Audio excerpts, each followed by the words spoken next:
So we just had our 5th Outer Wilds Community Mod Jam.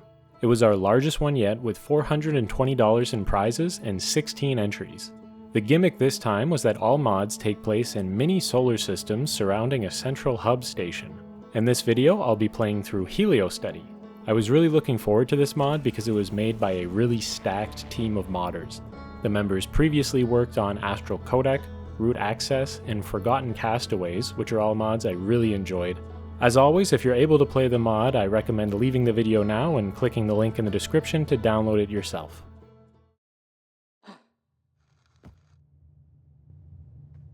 Okay, so here we are. This is the central hub for all these mods. So yeah, basically every mod starts in this central space station, and you get a little platform that acts as the beginning of your mod, and then in the distance there's the corresponding mini star system in which your mod takes place. Not sure if I want to go in order or if I just want to admit that deep down I really want to check out Heliostudy. I've heard good things about it. I forget who made this, but it's a fully stacked team of people who have made like great story mods in the past. The star system in front of you was the subject of an educational project and festival entry known as the Heliostudy. The system is identifiable by its purple lines and pale blue sun. We invite you to fly over and explore it. Okay. I wonder then, is this like some puzzle that will only make sense once I've done that?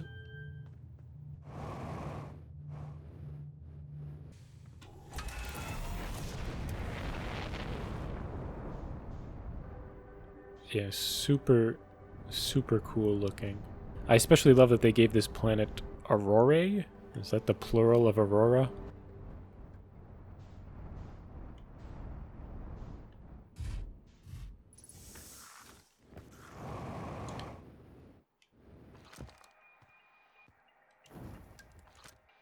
Daucus says, "Why are we keeping our beds here of all places? It's quite cold and not terribly comfortable." Adensonia says, "It isn't that cold, Daucus. Since when were you sensitive to the cold?" Alnus says, "I'm tempted to agree with Daucus. The orrery station has its own climate control. Could we not just stay there?" Betula says, "We're meant to care for this system. How can we properly care for it if we're unwilling to even sleep in it?" Additionally, look above you. The view of the stars through the aurora is breathtaking. I am inclined to agree. And Alnus also has to admit that that's true. Adensonia says we should build a campfire. Betula says that's a wonderful idea. It would warm us, and we would maintain our view of the night sky. Alnus agrees. Daucus says that they have some food that they can roast on the fire. And yeah, then they make a fire. Okay, so there's quite a few characters so far to keep track of.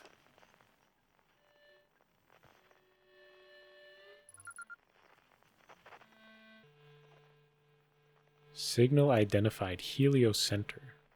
Right, and this is their old housing. Right off the bat, I mean, this is crazy. They made this in 2 weeks just based on the visuals alone. What's this? Is it just decorative? Okay, so it seems that it's really the poles. I pressed the wrong button. I did not mean to unbuckle my seatbelt and die. Okay, let's head straight back over to Heliostudy, and this time I am not going to accidentally unbuckle my seatbelt and die. I do question, why is there an exclamation mark in the name? Places normally do not have punctuation in their names, unless you're an obscure Quebec town. I wonder if these plants are from base game. Like, I could see these being on Brittle Hollow, but I could also see these guys just making new plants. Betula is talking, saying that Oriza said that each planet would have a warp transmitter on its north pole that leads to the orrery station, but I don't see one here. I suppose she only said that most of the transmitters would be on the North Pole. Perhaps this one is somewhere else. That's irritating. Lack of access to this planet's transmitter will make travel much more difficult. Yeah, totally. I would love to get to this orrery station. Adansonia is saying, I'm disappointed that this planet is so unremarkable. What are you talking about? This place is beautiful.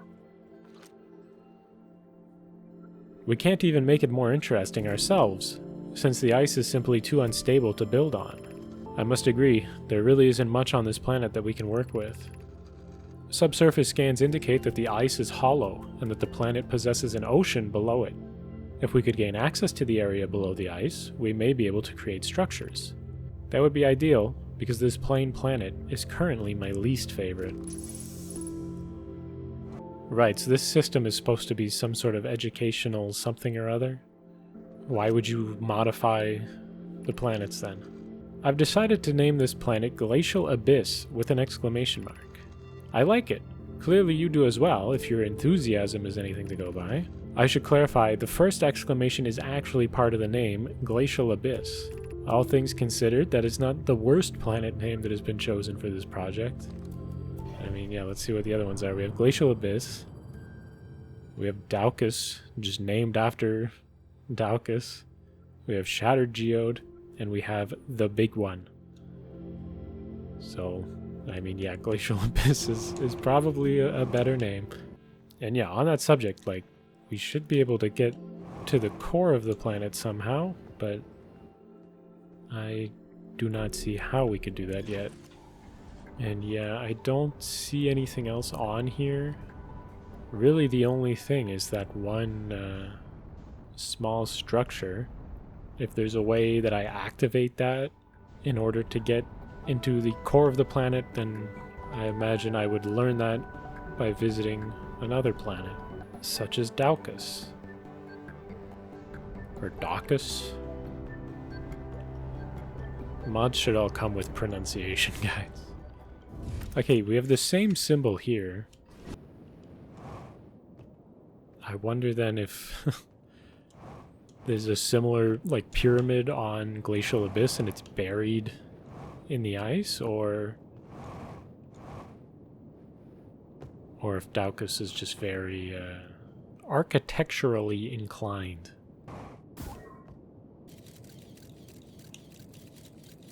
I kind of expected that to be a pad that my scout would be teleported through, but it seems it's just a receiver and not a transmitter.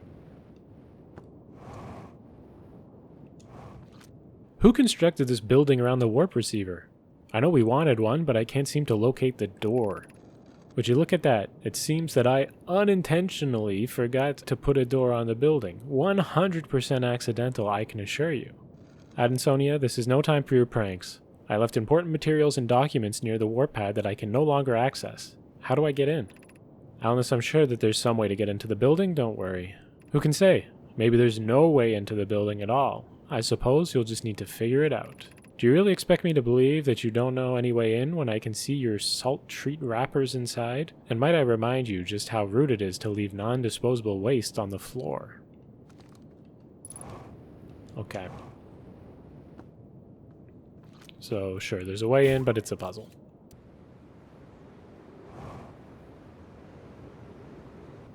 So the North Pole, this is where there's supposed to be a transmitter, and there is a transmitter. I'm going to read the text first. Daucus, have you decided on a name for this planet yet? Daucus says Daucus. I know you like easy solutions, but won't it be a bit easy to mix up you and the planet? Yes. Well, I suppose that calling the planet Daucus works as well as anything. Okay, I'm continuously blown away by how good this looks.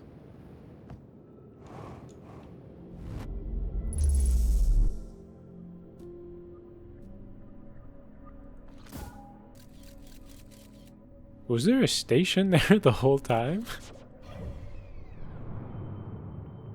Oh yeah, it was just on the far side and I never noticed. That's really funny. Okay. Yeah, there's even a landing pad, because of course there is.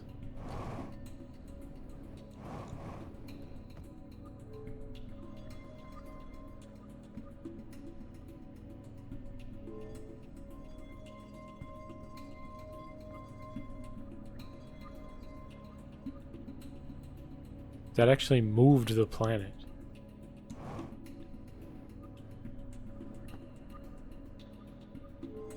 That's crazy. What the heck? That is so cool. I'm gonna smash them into each other. I can't. That's fascinating. I'm gonna run out of fuel and die. They left a fuel source.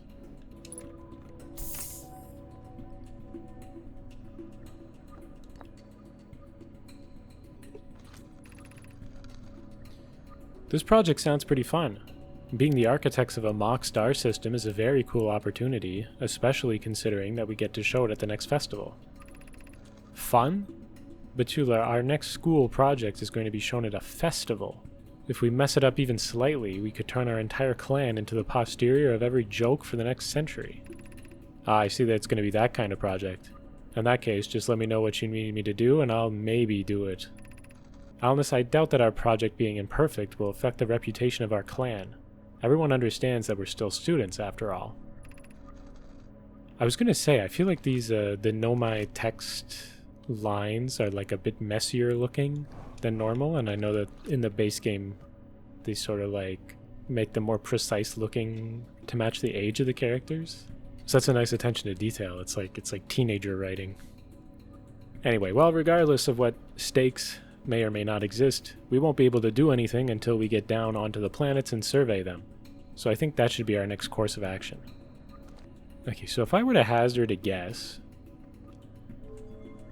and everything on Glacial Abyss is all frozen, I wonder if bringing it all the way into the sun would melt it, and it does. So I'm gonna head back to Glacial Abyss then. And yeah, it is now fully melted. So we see this is that building that I originally went to. Now just on stilts. Water isn't that deep.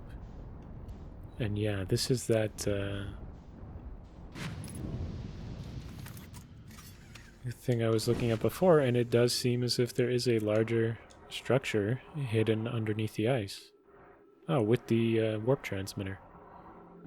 With access to the planet's true surface, I noticed some interesting looking geysers located near the North Pole.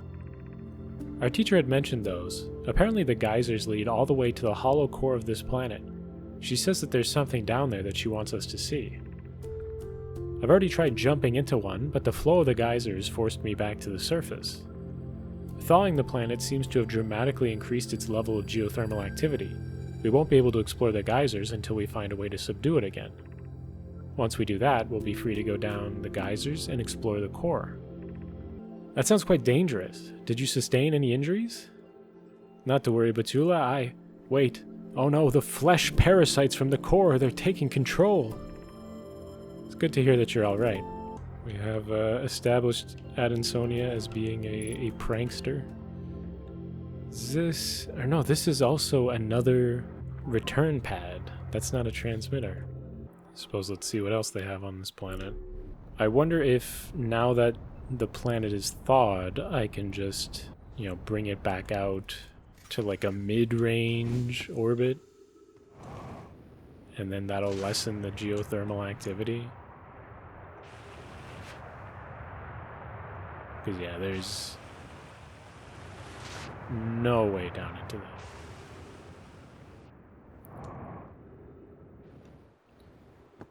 The thing I really like is that I feel like in a lot of mods, and this is of course because, imagine how much time it would take to recreate every, possible planet asset.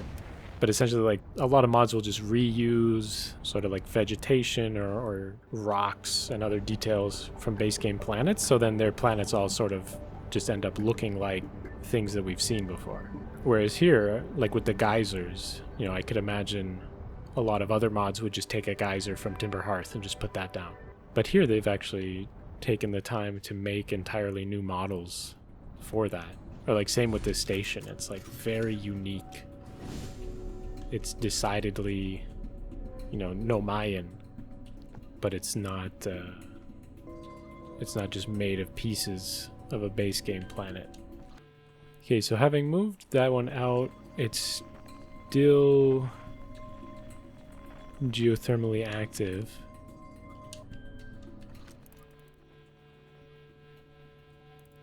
Okay, well, seemingly, even with it moved all the way back there, it also is. What if I take... I'm gonna take the big one.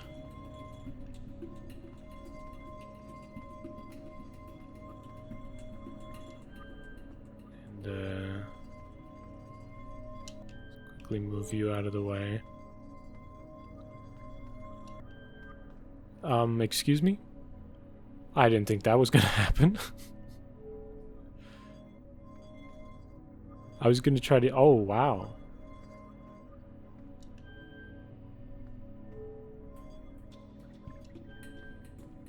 I was gonna try to, like, I don't know, block it off in shadows.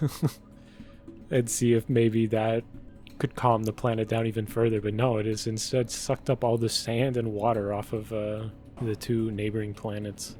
Okay, so I'm not going to go straight to the big one because I would like to see it in its state before. Actually, wait, are the geysers still erupting?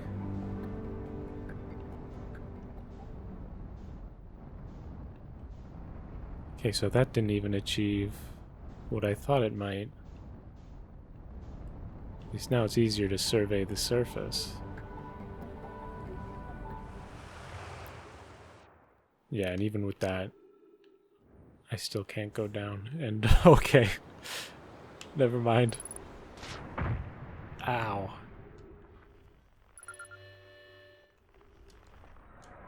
I suppose I am gonna check out this planet then. The gravity here is crazy. Okay, this place is like way too big to explore without my ship.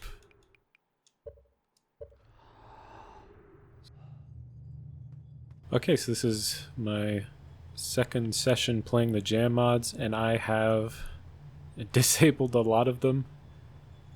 And even with that, it took like a minute to load into the game.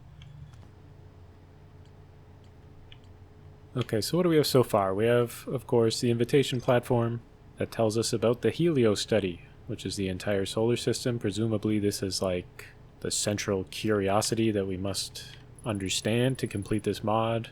Right, there was the structure on Daucus. I want to get into the core of Glacial Abyss. There was a warp receiver, there was a subsurface ocean, there were geysers. Thawing the planet increases the geothermal activity that makes the geysers even more active. Okay, so I remember this planet. I accidentally fell onto it and then got trapped because it's huge. It has a ton of gravity, and we can use the orrery to move the planets around, and then this one can like suck up water and sand and what have you. Yeah, we got double Timberhearth gravity.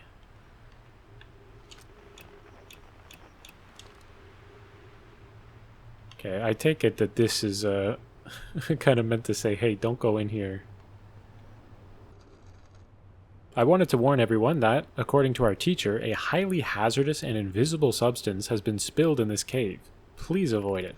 Fortunately, it seems that the substance can be temporarily neutralized with water. If anyone accidentally touches it, we can use that to our advantage. What an interesting property. I'm tempted to touch it to see how it feels, says Adansonia. And Batula says, I don't believe that to be advisable. Someone could be seriously hurt trying to do that. Batula also says, with this substance and this planet's gravity, the big one may be the most dangerous planet in this system. Okay, so last time we had accidentally... So we had thawed out Glacial Abyss and then taken the water off it onto this planet. Yeah, because no one else seems to have any water. So presumably by doing that, we can then enter this cave. And just to see, yeah, that is just insanely full of ghost matter. Before I do that, I'm going to see if there's anything else of interest on this planet before I flood it. And there was this tower. I'll say again, I am continuously blown away by how good these planets look.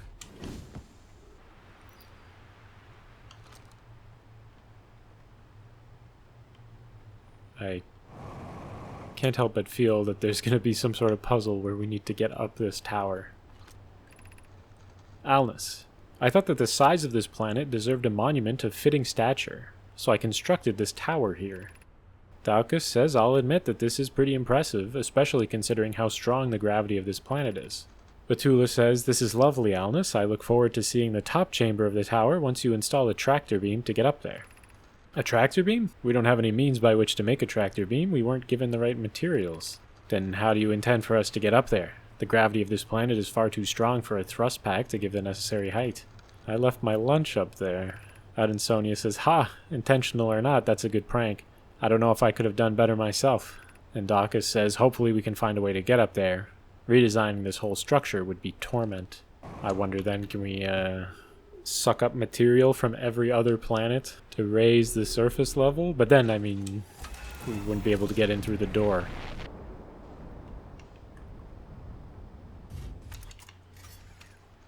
Adansonia says, this massive sphere shall be known as the Big One.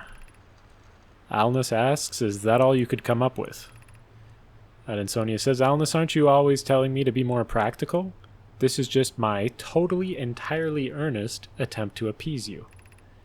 And Daucus says, that should be easy to remember, I suppose. Coming from the guy who named the planet Daucus. Daucus.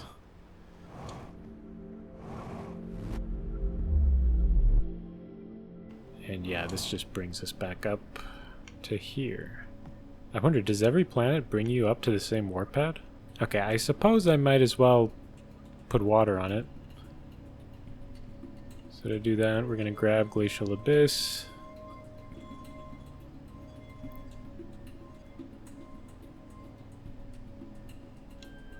And there we go. Yeah, it's not enough water to get to the top of the tower. Also, it's neat how the water brings the aurora with it, I guess.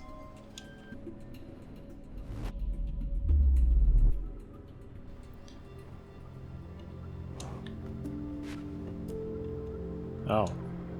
Did this bring ice as well? Was my ship that flipped over before? Oh, the planet also froze.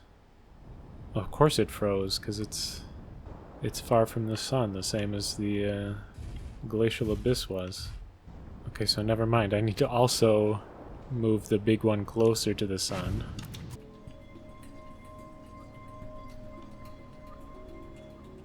Okay. And there we go. Now it's all just liquid water. Yeah, perfect. We can swim into that cave now. Yeah, I don't think I don't know if it's ever used as like a feature in the base game, like for solving any puzzles. I suppose it's not. It's just sort of like a background detail that water neutralizes ghost matter. I maintain that the discussion of your idea did not require us to come here. Adansonia says, don't worry. As long as there's water, we're fine. That brings me to what I actually wanted to discuss. I think our second requirement should be to have a planet with visible geothermal activity. Batula says, it is true that many star systems have planets with geothermal activity. What made you think of it? When I drained the water from Glacial Abyss to flood this cave, I saw how interesting all of the geysers looked when freed from the ice. Daucus says, that sounds easy enough. Should we go ahead and send that requirement to Oriza? Alnus says, if it will get us out of this cave faster, then yes, certainly. Yeah, there's probably going to be 3 requirements that we have to fulfill to complete the mod. One of which is going to be having Glacial Abyss close to the sun and thus thermally active.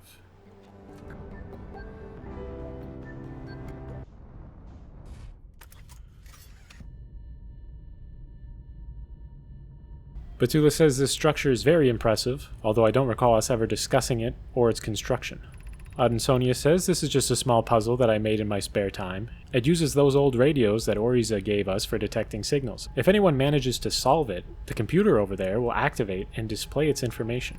Alnus asks, I fear I won't like the answer, but I need to ask anyway, what's on the computer? Adansonia says, oh, nothing significant. Just the condition that I told Oriza would be our 5th project requirement. Okay, never mind, I was wrong about the rule of 3s. There's 5. Daucus says, if you committed us to some very difficult requirement, You aren't going to live to see this system presented at the festival. And Alna says, Adansonia, we don't have time for games like this. Please just tell us the solution so that we can know the new requirement. Sorry, I would respond, but I'm really quite busy with a project on Daucus. I'm sure that you understand. You had to come here to write that. Okay. Interesting. So this must be the big one. This must be the geode, which is what we're on. This, I would say, is Abyssal Core. That just looks like the sun. Does Daucus not get one, or am I misattributing one of these to being the wrong planet?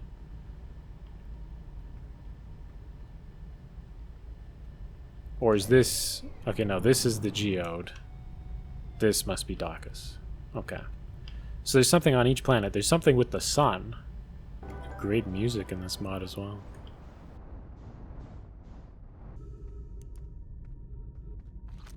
Adansonia says, I'm really sorry everyone, but I may have accidentally dropped the materials for the other transmitter into the star during transport.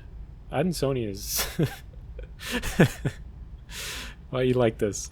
Alnus says, Adansonia, that was our last warp core. I don't know why you feel the need to constantly sabotage us. Do you just dislike us all? I didn't mean to drop it. It just happened. I know I do more pranks than you would like, but I'd never purposefully cause actual harm to the project. Even if we choose to believe you, that doesn't change the fact that we're now out of warp cores. Without another one, we can't make any more transmitters, which means we can only use one of the receivers. Daucus says, don't worry about that. I've gone ahead and hacked the transmitter to work with either receiver, depending on which one lines up. That way we don't need a second transmitter. Really? That's very helpful, Daucus. We were really relying on those warp pads, so it's good to have them all usable. And Adansonia says, thank you, Daucus. I'm really sorry about incinerating those components, but I'm glad you were able to clean up my mess a bit. And Betula says, we know, Adansonia. Alnus is just upset. Everyone makes mistakes. That was in response to them saying they didn't mean to drop it. So whatever lines up, so probably I have to move a planet. Yeah, we can see that it faces outwards. So I need to like move a planet over here, and then this would warp me to whatever receiver they have. There was a receiver on Daucus, I think. You're not Daucus.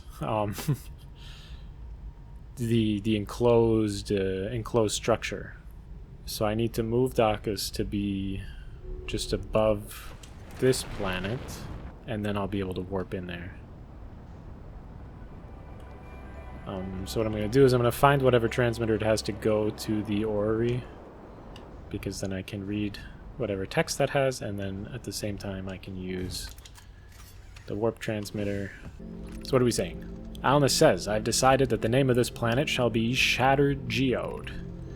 Betula says, that's an impressive name, Alnus. Yeah, it's just about the only one that's like actually kind of a name. Although I suppose in the same way as the big one just describes it.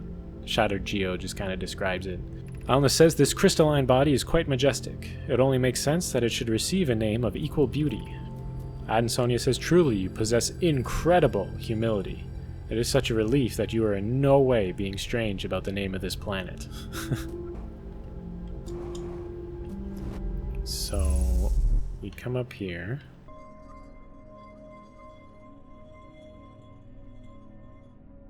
Okay, so we put you there.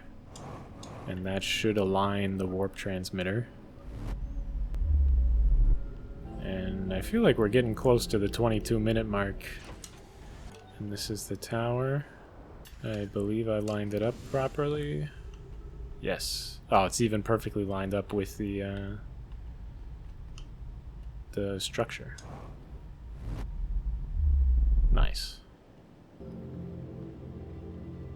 Oh yeah, these were the snacks. I forget what the context of the snacks were, but those are the snacks.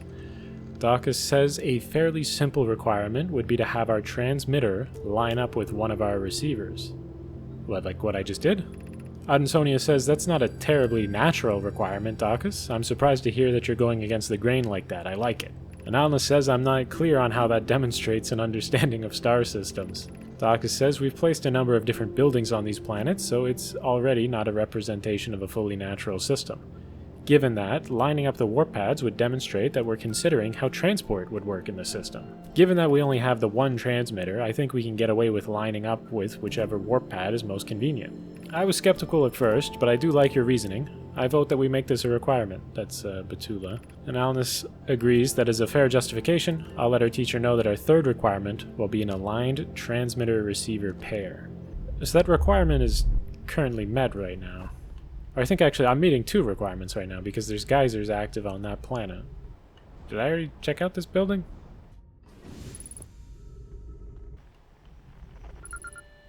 Shattered geode.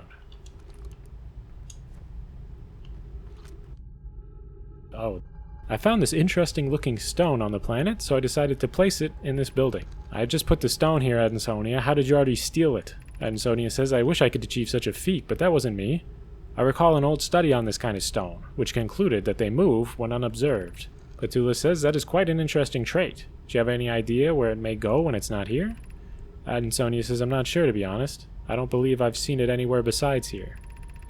And Alna says, I would accuse you of lying if the stone hadn't appeared behind me moments ago, nearly scaring my lower garments off. Unfortunately, it took a recording of mine with it, and it doesn't seem to have brought it back. Uh-huh.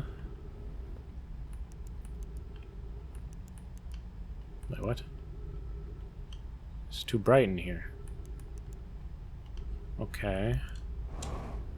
So we're gonna need to move this planet away from the sun, because there's still a little bit of ambient light.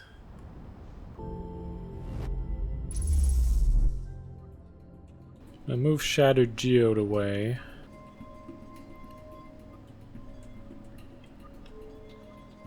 I'll even put you in the shadow of Dacus for good measure. Alright, so that should make it nice and dark. That star over there is looking pretty red. Yeah, this has got to be dark, right? Oh yeah.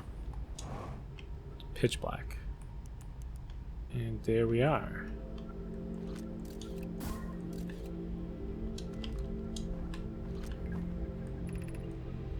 Dacus says, has anyone had any ideas for our last requirement?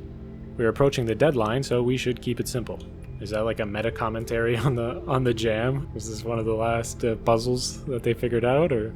So Adansonia says we haven't put any orbital restrictions on specific planets yet. Perhaps we could do something along those lines. Alnus says it seems sensible to say that mass would gather towards the center of a naturally occurring star system. Based on that, we could avoid leaving the largest planet in the farthest orbit. Batula says that is a fair idea. I'll inform Oriza of that being our final requirement. So that's 3 requirements? Aligned warp transmitter, seismic activity. The big one has to be the closest to the star. I'll double check my ship logs. Geothermal activity, warp alignment, and mass distribution. The 6th requirement. We got a lot of requirements. The 5th puzzle is locked behind the radio. Oh, for detecting signals. Oh, I completely misunderstood that. I thought that was saying, I guess, that each planet had a requirement that had to be met and then it would activate. But no, okay, it's signals. I feel what would make the most sense for that would be I'd have to move all the planets so that they're sort of aligned. And then with that, I should be able to listen to all the signals at the same time. Say we put big one here. Dacus there, that's sort of in a line. Oh, that's all the planets. I was looking for a 5th one. And we got to do this quickly. Nice, yeah, does it include the signal from this planet? No, it doesn't. There we go. It activated this. I have to read it so quickly. Ansodi, if you're reading this, then you've bested my little convergence puzzle. Nicely done, bravo. I'm being earnest. I did not make this puzzle to be easy. If you're wondering about the 5th requirement that I sent to Oriza, don't worry, it's not that terribly bad. I figured it didn't make sense for planets in the same orbit to be particularly close, so I said that any planets in the same orbit would be on the opposite sides of the sun. Also, for the record, Dacus took part in my little prank too. Turns out that hacking all the planet signals to make a harmony only costs a few salt treats.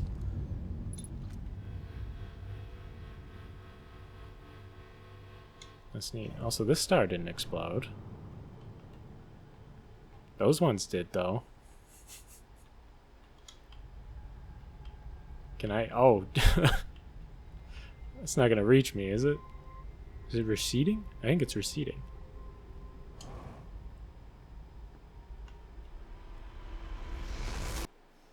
So that's 4 requirements that I now know.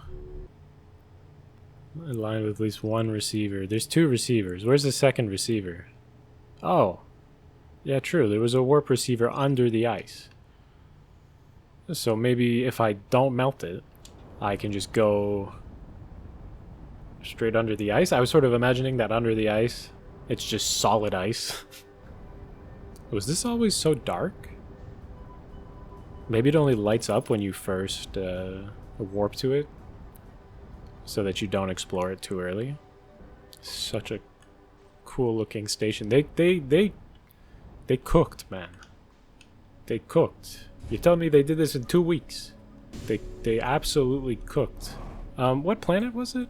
It was you, right? It was the geode had the warp transmitter. So now that'll take me under the ice without thawing out the planet, because thawing it is what triggers the geothermal activity. So hopefully I get under the ice, the geysers are not spewing, and I'm able to reach the core. And then besides that, I guess the only thing is I need to figure out how to get up the big 1 tower. Assuming this works. It worked. Here's a geyser. And there we go. It's that easy. Okay. Oh. Oh, what the heck? Okay. I didn't expect that. That was frightening.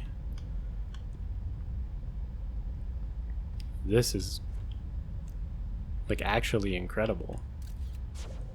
Is that glass? Okay, that was glass. I thought I was gonna just fall into my death. This is Oriza, I bet. Yep. Oriza says, I thought that you little ones would be interested to see this. Directly above you lies a safe way to view the layers of the planet's core. Additionally, that door, at the end of the path behind you, is the final location that you will need to visit in order to submit your assignment. Think of it as your 7th requirement. I was way off with the rule of 3, man. I think that's 7. Dawkins says, does that mean we only need 6 other requirements in total? Oriza says, I suppose that it would, yes. Alna says, I do have a concern with this. I'm fairly certain that the other requirements of ours will make it impossible for us to use the geysers and gain access to the core once we are ready to submit. That's true. That is an interesting situation. Unfortunately, I simply cannot allow you to change your requirements at this stage of the project, and you will need to be here to submit it. You are all very clever, though, so I'm sure that you'll think of something. Yeah, the fact that we need active geysers on this planet, and we need inactive geysers to reach the core. Oh, but the warp transmitter's here. That's easy then. We just have to use this warp transmitter, then the warp receiver on the orrery will be linked to it. Then we can do all the other stuff, reactivating the geysers and whatnot, and then we can just warp back in, except this is not the warp transmitter. Oh, no, okay, that's the warp transmitter. I was still right. Okay, I didn't want to go up here, but I'll read this sideways. Project status, requirements not met. But I've seemingly met 2. Right, so this is where everything will light up when the planets are in the right positions and whatnot. Oh, okay, don't... I forgot which way was up and which way was down.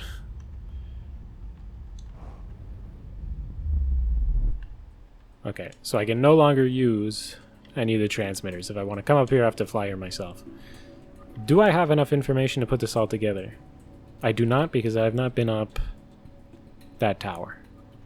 Now, at most, I know I can take sand off of Daukus, which actually I haven't then checked, you know, does that do anything useful there? Because now maybe the lack of sand on Daukus has revealed something. I also want to see, does this affect the geode? seemingly not. Okay, so you're melted now.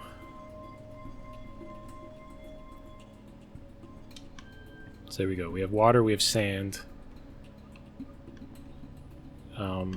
And I just... I guess I'll just fly to my ship and hope I don't die.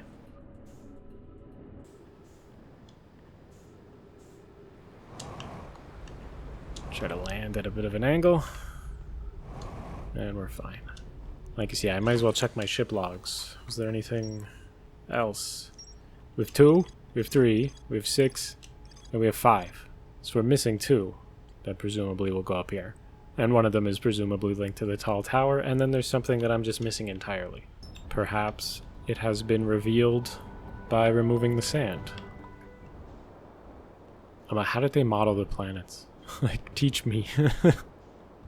It's so nicely done.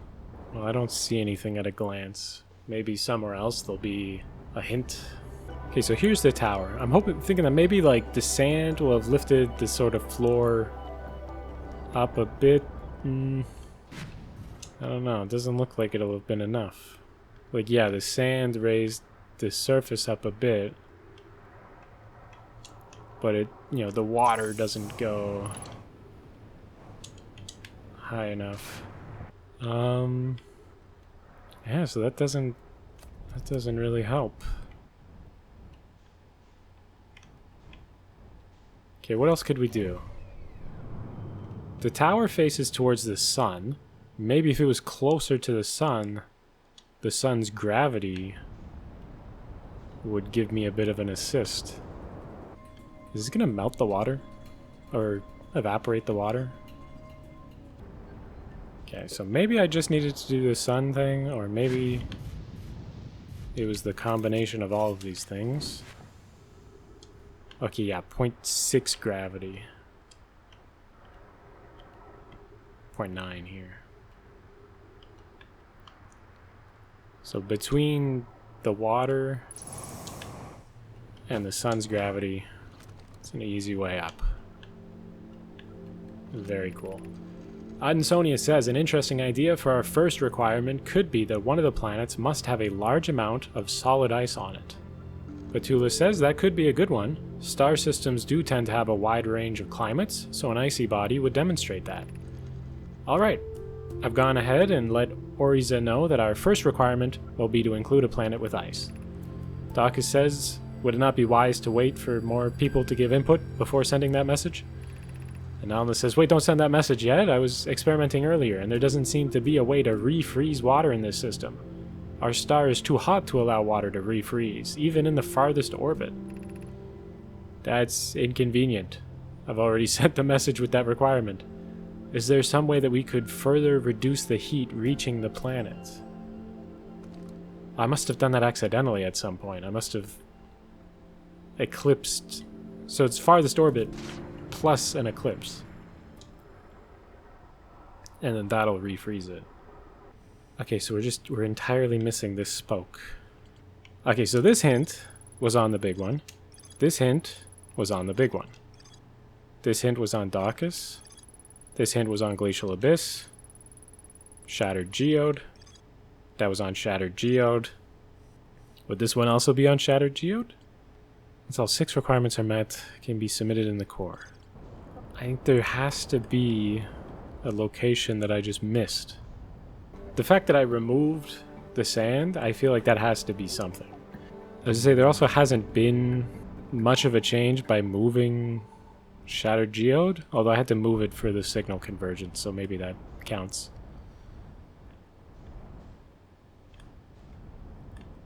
Oh, that wasn't there. Okay, perfect. This must have been revealed by getting rid of the sand.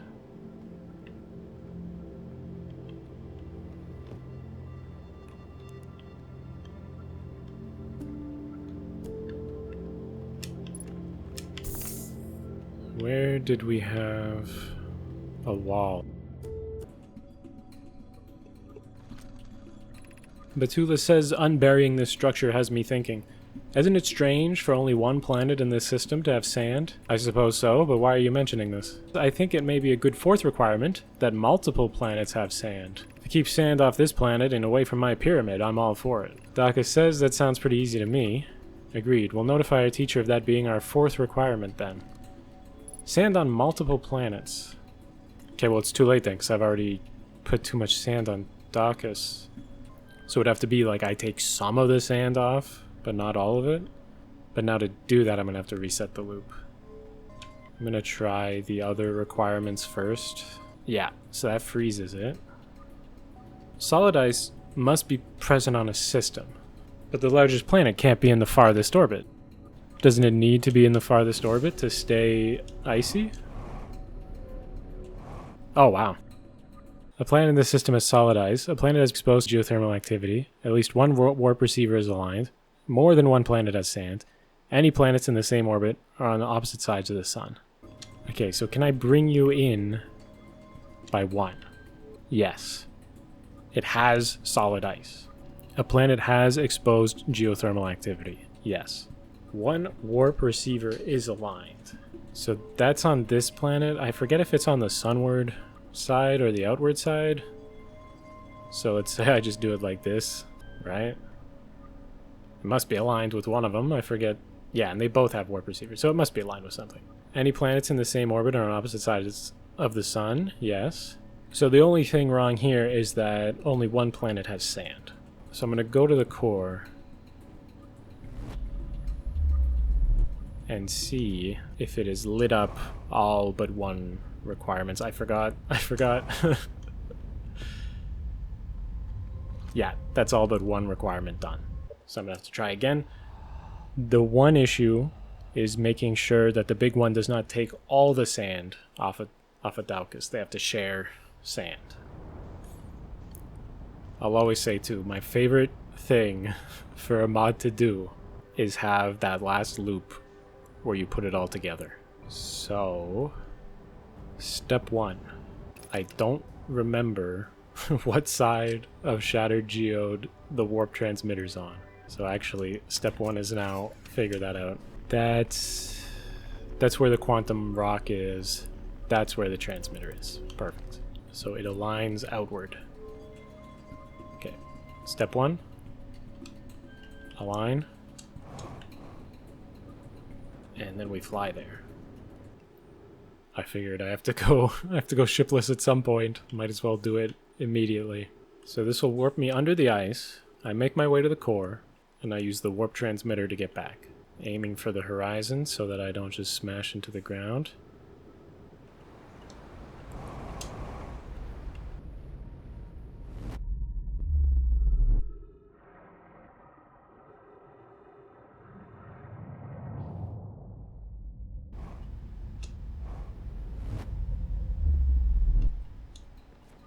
Okay, so we're now able to get back in, so we can start the thing. So step 1, well, step 2 now.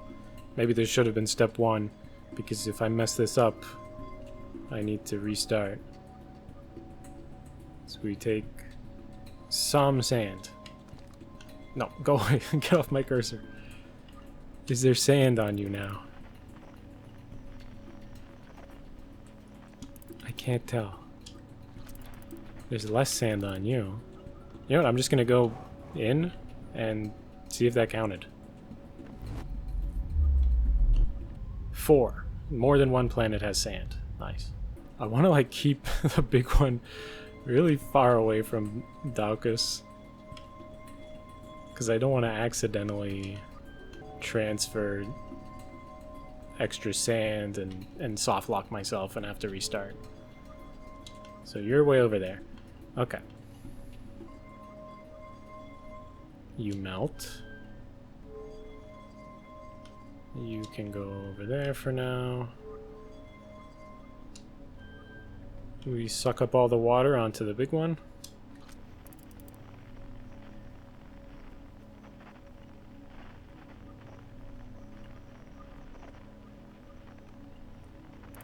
Very good. And now move this guy to the farthest orbit. We eclipse it so that the ice melts The ice freezes, rather. Very good. But then we also want it to be in the center orbit. So there we are. It's in the center orbit. And now lastly, you and you need to align.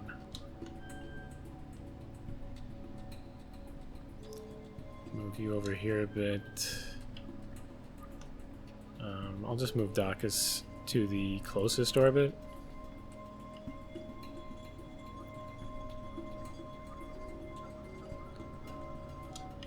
Go, and then you, since you're in the same orbit as the other ones, you have to be on the opposite side of the sun.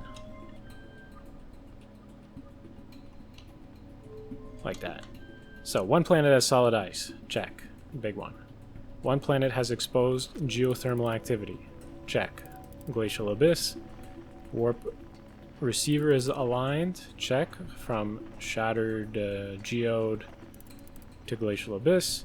More than one planet has sand. There's sand on you. And there's sand on you. Hopefully sand that's under the ice counts. Any planets in the same orbit or opposite sides of the sun. Check. And the largest planet is not in the farthest orbit.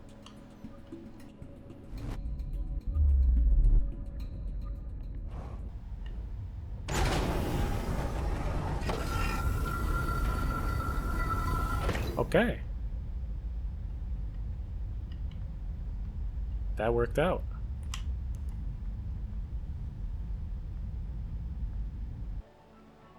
Oh, wow.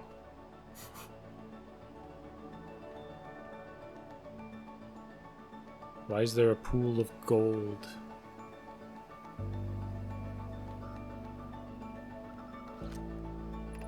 Heliostudy team members.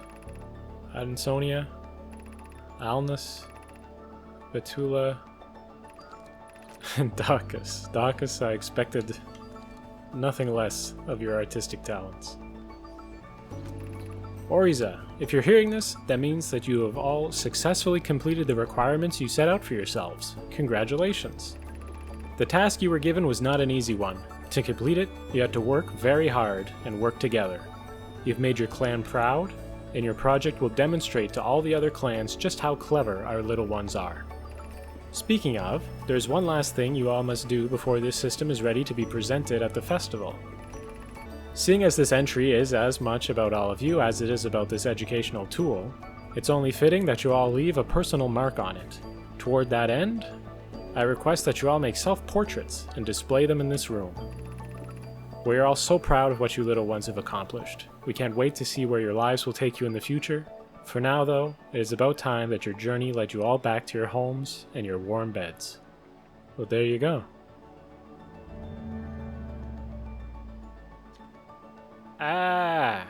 I'm sorry if I frightened you. I wondered why this old project was claiming to have been submitted again after all these years.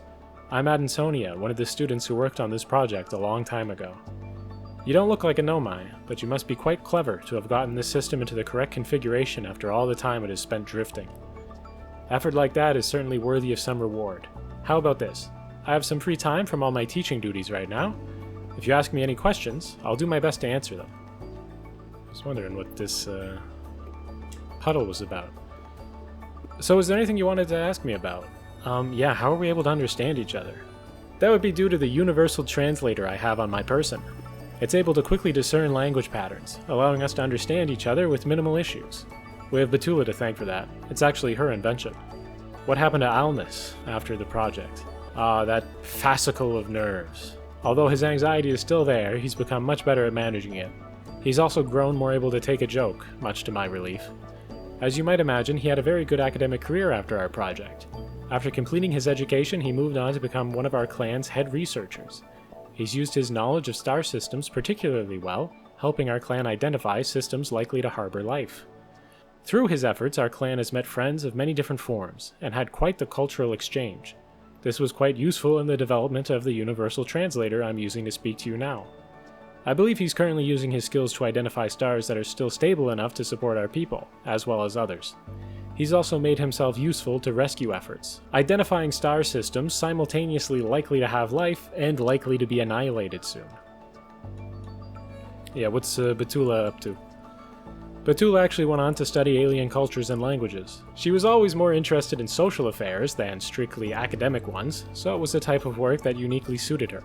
She has been the first Nomai to contact a number of different alien species, and use the knowledge gained to develop the universal translator that allows us to communicate now. She's even caused some members of other species to join Nomai clans. Due to her efforts, approximately half of our clan is actually composed of non-Nomai species. Their insights have led to some remarkable technological breakthroughs. Nowadays, she uses her social skills to help people of varying cultures cooperate, which is especially important given the dwindling resources of our universe. It's a bit of a shame. I imagine she would have been quite thrilled to speak with you if she were here. What's Dacus up to? Dacus always said he was never able to beat that lazy streak of his, although I'm honestly not convinced that he ever tried. The only thing he was ever willing to put real effort into was hacking systems. Fortunately, he was able to use that to find his place refurbishing and repurposing old technology. He's been able to revive a number of machines that, by all accounts, never should have been able to work again. He's actually expanded the number of ships available to our people quite substantially. This has allowed our clan to contact many more species than would otherwise be possible. I believe that other clans even bring him derelict vessels from time to time in the hopes that he can repair them. I'm unsure how he feels about it, but he's recently been put in charge of a substantially sized team. With the current state of the universe, it's more important than ever to keep equipment operational for as long as possible. He's actually become quite an important member of our clan. Right, what happened to you after the project? Well, as you may have guessed, I never took my studies particularly seriously as a child. In school, I was much more concerned with playing pranks on Almas and socializing with Betula. It was actually the influence of our old teacher, Oriza, that led to me becoming a teacher. She was able to convince me to put more effort into my studies, something that I'm now very thankful for whenever a student comes to me with questions. Outside of standard teaching duties, I've also been aiding in communications between us Nomai and other species.